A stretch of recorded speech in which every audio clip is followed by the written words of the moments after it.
Bismillahirrahmanirrahim. Assalamualaikum warahmatullahi wabarakatuh. Alhamdulillahirrabbilalamin, ya, segala puji bagi Allah. Kita bisa belajar bersama lagi ya dengan materi unsur-unsur dalam cerita. Bagaimana kabarnya anak-anak hebat? Semoga selalu dalam lindungan Allah ya. Baik, kita mulai saja. Pembelajaran kita kali ini yaitu tentang unsur-unsur dalam cerita.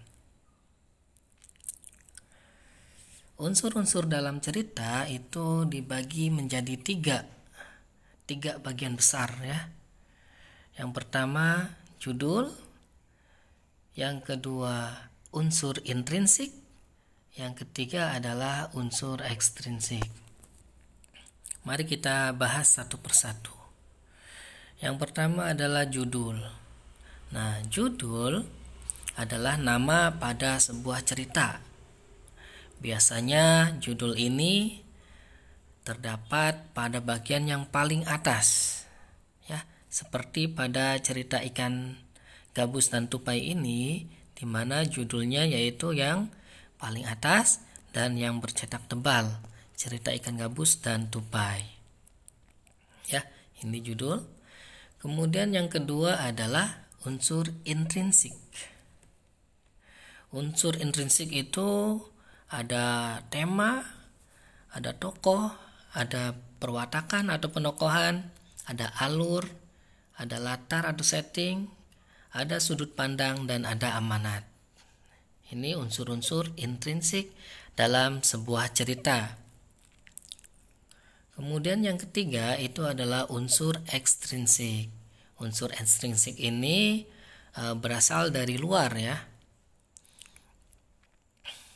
Yang pertama latar belakang masyarakat. Yang kedua latar belakang penulis.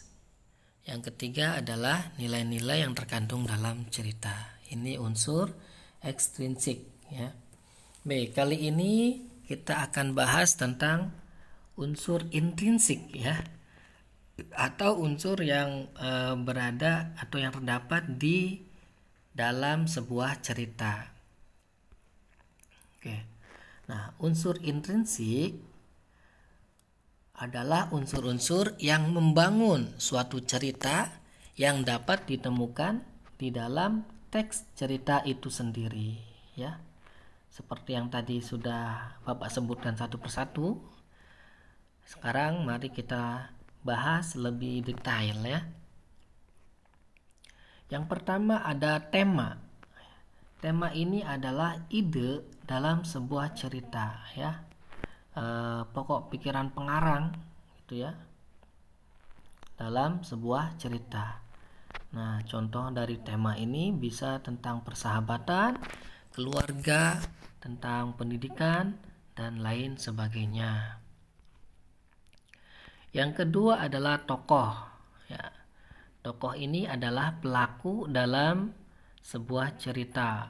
Tokoh dapat berupa manusia, hewan, tumbuhan, ataupun benda-benda ya, benda-benda yang dibuat seolah-olah hidup ya. Bisa mobil gitu ya, seperti dalam film Cars atau yang lainnya. Nah, tokoh ini dibagi menjadi dua ya, dibedakan menjadi dua berdasarkan perannya.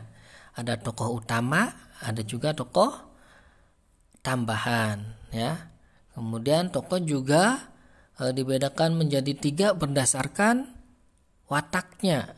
Ada protagonis yaitu tokoh baik, ada antagonis tokoh jahat, dan ada tritagonis atau tokoh penengah atau antara tokoh protagonis dan antagonis ya.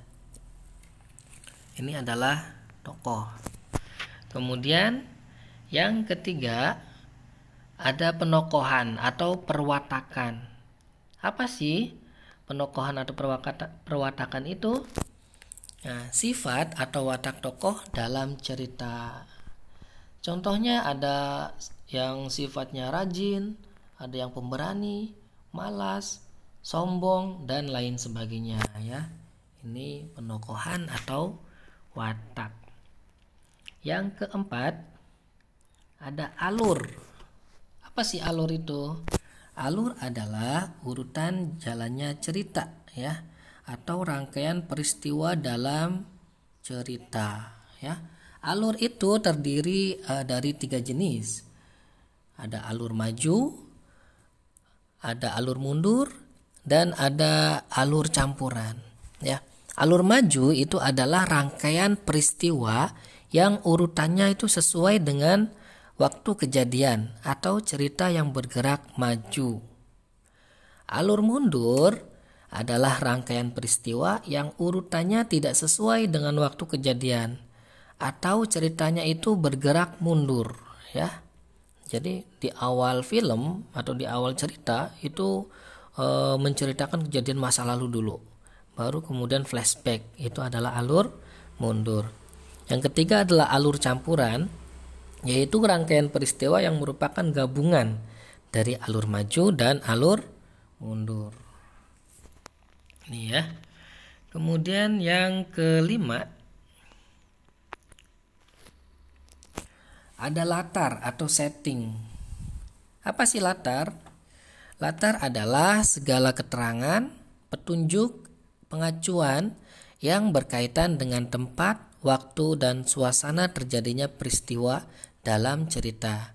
Nah, latar ini terdiri dari 3 jenis, yaitu ada latar tempat, contohnya misalnya hutan, pantai, sekolah. Ada latar waktu, contohnya pagi, siang, atau sore, atau malam. Dan ada latar suasana, contohnya sedih, menegangkan, haru, ya. Ini latar atau setting. Kemudian yang keenam, ada sudut pandang, ya. Yang keenam ada sudut pandang. Apa sih sudut pandang itu? Sudut pandang adalah orang yang bercerita, ya. Ini dibagi menjadi 2. Ada orang pertama, yaitu dia bercerita seolah-olah cerita itu adalah dirinya, ya. Biasanya diawali dengan aku, ya, atau tokohnya itu aku, ya. Aku adalah seorang kelinci kecil, gitu misalnya, ya. Jadi sudut pandang orang pertama itu aku atau saya, ya. Dia seolah-olah menceritakan kejadian itu, ya. Kemudian orang ketiga adalah dia menceritakan kisah atau pengalaman orang lain, itu orang ketiga, ya, seperti itu. Kemudian yang terakhir adalah amanat. Amanat adalah pesan moral atau pelajaran yang disampaikan penulis kepada pembaca, ya. Itu pesan moral atau pelajaran yang terdapat dalam cerita, ya, yang disampaikan penulis kepada pembaca. Ini adalah amanat, ya. Amanat itu yang kemarin sudah kita bahas, itu ada 2. Ada amanat yang eksplisit, ya. Ada amanat yang implisit. Baik, ini adalah unsur intrinsik dalam sebuah cerita, ya.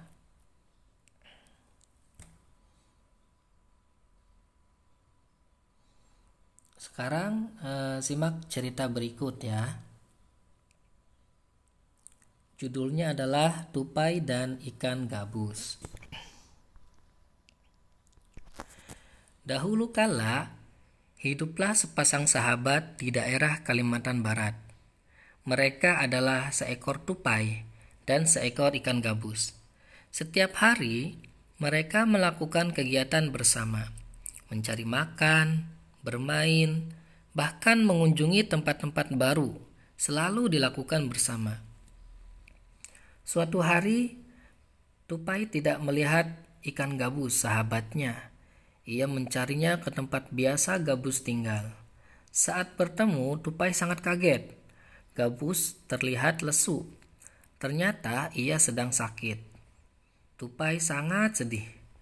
Ia menawarkan makanan untuk sahabatnya. Namun, gabus tidak berselera makan. Gabus hanya menginginkan satu jenis makanan yang diyakininya dapat menyembuhkan penyakitnya. Tupai berjanji akan mencarikannya untuk sahabatnya. Setelah gabus menyampaikan obat penawar penyakitnya, tupai sangat kaget. Ia harus mencari hati ikan hiu. Ikan hiu adalah ikan yang sangat ganas. Tidak terfikir olehnya, ia bisa mendapatkannya. Namun, tupai bertekad untuk mendapatkannya. Ia ingin sahabatnya sembuh. Tupai kemudian melompat dari satu pohon. Tupai kemudian melompat dari satu pohon kelapa ke pohon kelapa lainnya yang dekat dengan tepi pantai. Saat menemukannya, ia melubangi satu kelapa dan membiarkan airnya habis. Kemudian sang tupai masuk ke dalam kelapa. Angin kencang membuat kelapa jatuh ke pantai, dan ikan hiu memakannya.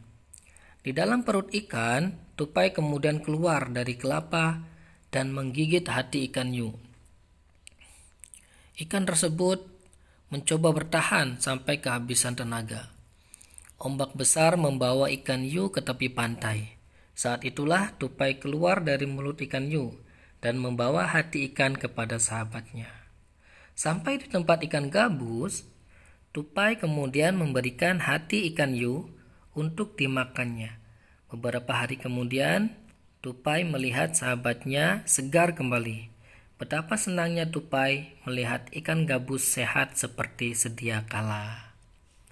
Nah, ini adalah contoh cerita ya.